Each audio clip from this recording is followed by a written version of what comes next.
In more stories, concerned stakeholders have urged the federal government to find lasting solutions to the economic downturn currently facing the country.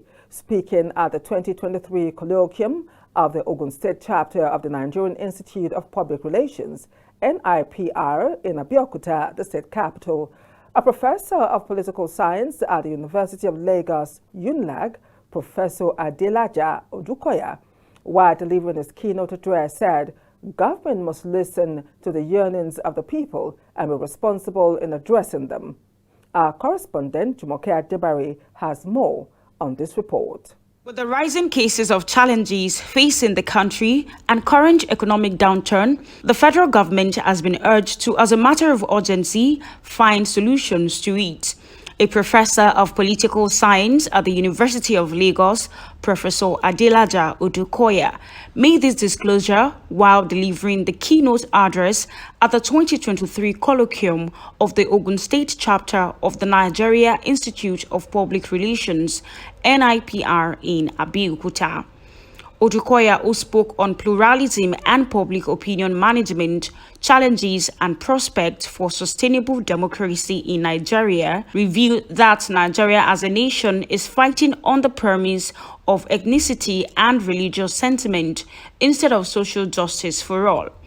He insisted that the government must listen to the yearnings of the people and be responsible in addressing them. Nigeria is not one.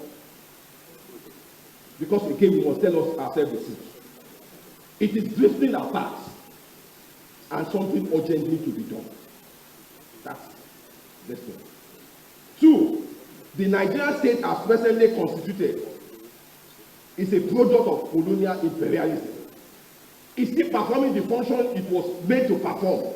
We need to smash that state and recreate it to serve us and our people. 3, Nigerian leaders are too alienated from the Nigerian people. They are too self-centered. They must change, or the people should flush them out. The Nigerian people are too concerned about tribal and ethnic justice. We should focus on social justice. Your oppressor can be your pastor, can be your tribesman, and things like that. Poverty has no ethnicity. More than ever before, we must begin to investigate the dynamics of public opinion management, the practices of shaping and influencing what we as citizens think and believe. We must at this time pay particular attention to how we frame our opinions and messaging and strategies employed to sway public opinion, as the very fabric that unites us as a nation depends on it.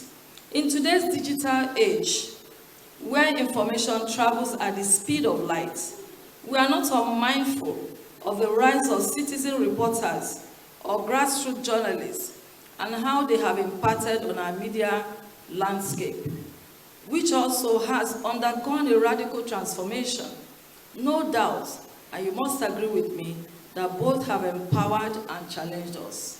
Some of the discussants who spoke at the event also submitted that public opinion, if properly managed, will bridge the gap between the governed and the government. Managing public opinion amidst such diversity is no easy task.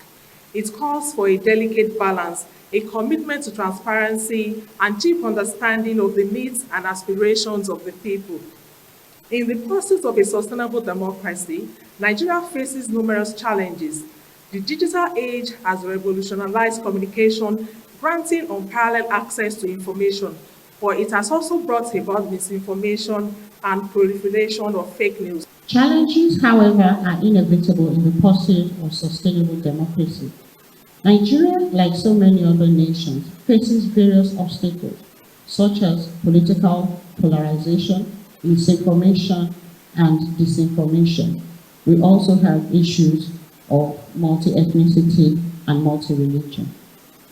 It is our responsibility as leaders and public relations professionals to overcome these challenges and ensure that public opinion is based on accurate and reliable information. This requires media literacy programs, fact-checking initiatives, and promotion of ethical journalism.